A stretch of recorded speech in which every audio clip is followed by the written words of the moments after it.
Essa cena apareceu pra mim outro dia. Olá, James. E embora ela abra portas para várias teorias da conspiração, para explicações sobre o sistema, poder e manipulação, quando li os comentários a respeito, percebi algo curioso. As interpretações diziam menos sobre o mundo em si e mais sobre as próprias pessoas e como elas enxergam o mundo. Você já vai entender. Assista a cena e me diga você mesmo o que pensa. Depois eu te explico o que entendi. Olá, James. Bem-vindo. Gostou da ilha? Minha avó tinha uma ilha. Nada para se vangloriar. Dava-se uma volta nela em 1 hora. Mas ainda assim era um paraíso para nós. Um verão, fizemos uma visita e descobrimos que o lugar estava infestado de ratos. Chegaram num barco de pesca e passaram a se alimentar de coco. Como se elimina os ratos de uma ilha? Minha avó me ensinou.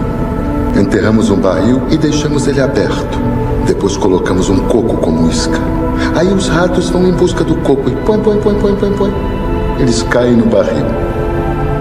E depois de 1 mês, prendemos todos os ratos. Mas o que fazemos depois? Jogamos o barril no oceano? Queimamos ele? Não. Deixamos ele ali. Os ratos começam a sentir fome. E um a um começam a se devorar. Até que só restam 2, os 2 sobreviventes. E depois disso matamos eles? Não. Pegamos eles e os soltamos nas árvores.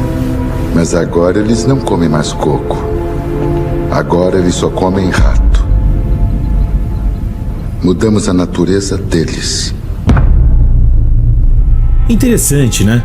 Agora, é evidente que o que essa cena descreve não é apenas um método de extermínio de pragas. Imagino que ao longo da cena, várias teorias devem ter passado pela sua cabeça. Inclusive, fique à vontade para colocar sua interpretação nos comentários. Mas o que será que ela realmente nos mostra? Será que devemos desconfiar de qualquer homem que começa uma conversa com uma história sobre ratos canibais? Que o mundo é cruel e apenas os mais fortes sobrevivem? Que existe um grande esquema nos bastidores controlando tudo? Cada um que assiste a essa cena projeta nela seus próprios fantasmas. Uns veem um retrato da política, outros um modelo do capitalismo, outros uma metáfora da sociedade moderna. E eu posso te garantir que muitos vão ver essa cena e a primeira ideia que vem na cabeça vai ser algo como: isso é o que o STF faz, isso é coisa do PT, esses são os bolsonaristas, essa é a Matrix. Aquelas mesmas acusações de sempre, recicladas em todo e qualquer vídeo na internet, em qualquer discussão, sobre absolutamente qualquer tema. E olha, pode até ser que o que você tem a dizer faça total sentido, pode até ser que você encontre justificativas plausíveis por que está falando, mas o que quero te mostrar é que talvez essa cena revele algo muito mais profundo do que essa nossa reação imediata de ódio e insatisfação com aquilo que vemos na superfície, com aquilo que vemos e convivemos todos os dias. O que quero dizer é que talvez o mais revelador aqui não seja a cena em si, mas a nossa reação a ela. Porque o que vejo nela não é simplesmente um jogo de ratos, mas um espelho. E o reflexo que esse espelho nos mostra é perturbador. Estou te falando isso porque a reação natural da grande maioria ao ver algo do tipo é escolher um lado e culpar o outro. Como se fosse um reflexo condicionado, uma resposta automática, como se fosse um animal treinado, por que não, como um rato no barril. E o pior de tudo é que as pessoas fazem isso e ainda se acham superiores. Acham que sua indignação política os torna mais nobres, que sua escolha de time os torna mais esclarecidos, que defender um lado com fanatismo os torna moralmente superiores, como se o simples ato de escolher um campo de batalha os redimisse da condição patética de peões.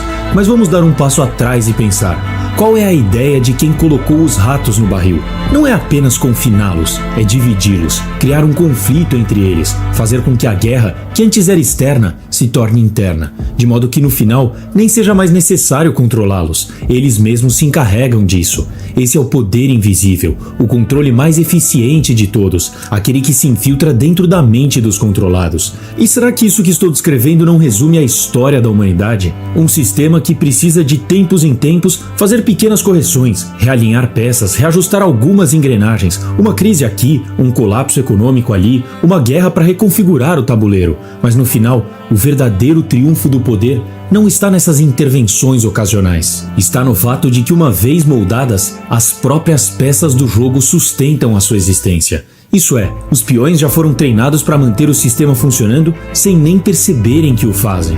E mais do que isso, eles acreditam que essa é sua real natureza. Acham que a rivalidade, a disputa, a necessidade de destruir o outro para garantir a própria sobrevivência são características inevitáveis do ser humano. Mas e se não forem? E se, assim como os ratos no barril, fomos apenas condicionados a acreditar nisso? Quando mergulhamos mais a fundo, logo percebemos que a lógica do barril não é simplesmente sobre esquerda ou direita, ricos ou pobres, conservadores ou progressistas. A lógica do barril é a lógica da divisão. E essas divisões não se sustentam sozinhas. Elas são projetadas, são incentivadas por aqueles que estão no poder. O que acontece quando fechamos os ratos dentro do barril? Na prática, estamos usando sua própria natureza contra eles mesmos. E o que isso significa? Significa que o desespero, o instinto de sobrevivência e, nesse caso específico, a fome, podem ser manipulados para moldar o comportamento. E esse é o ponto crucial.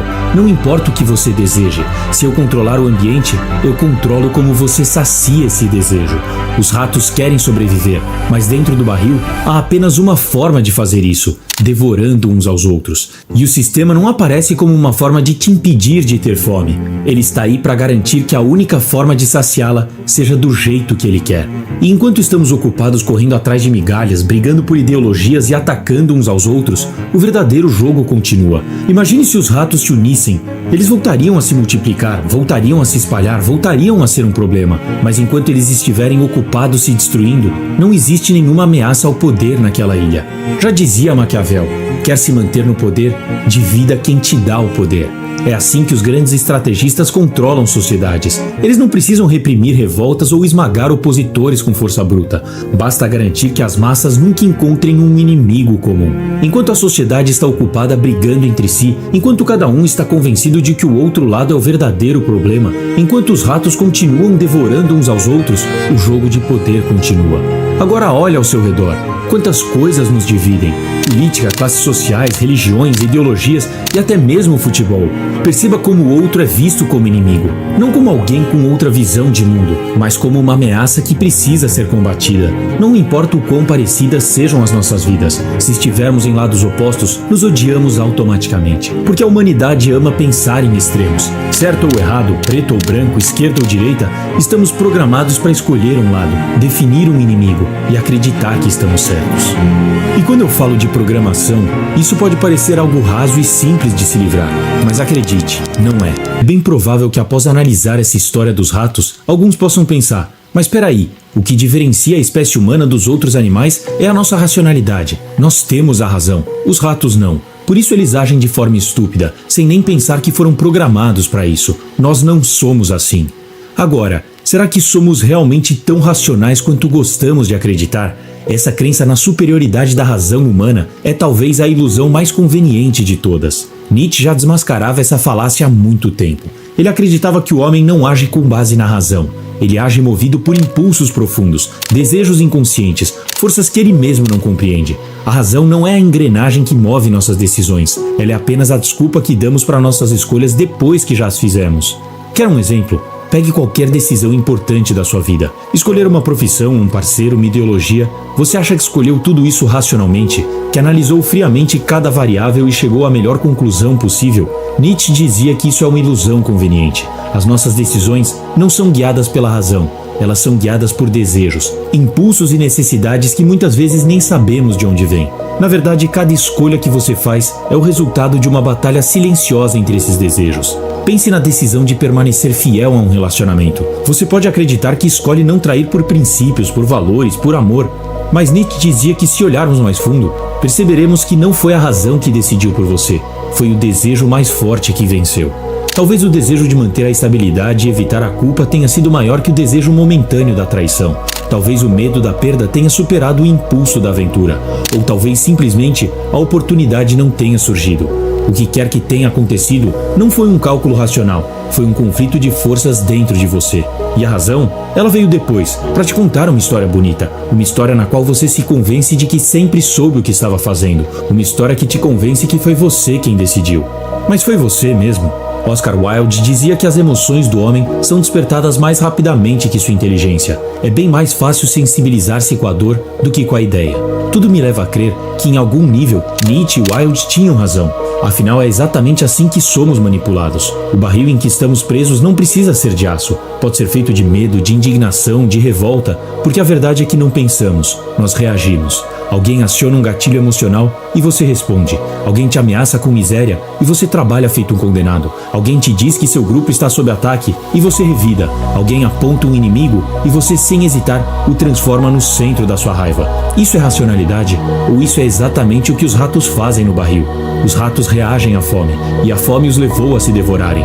Mas os humanos têm fomes mais sofisticadas, fomes que o sistema aprendeu a usar contra nós. A fome por aceitação nos torna conformistas. A fome por status nos torna competitivos. A fome por riqueza e poder nos torna previsíveis. A fome por segurança nos torna submissos. A fome por sentido nos torna presas fáceis para qualquer narrativa que pareça preencher o vazio. Uma fome que é moldada pelo próprio ambiente em que estamos inseridos. E quando olhamos para trás, nossa natureza já mudou. O problema é que nós nunca percebemos que fomos programados. E enquanto os ratos são presos pelo estômago, nós somos presos pelas emoções.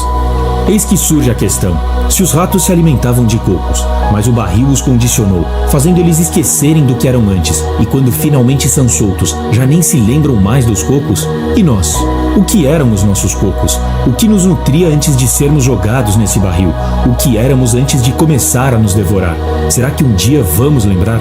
Sinceramente, eu não sei.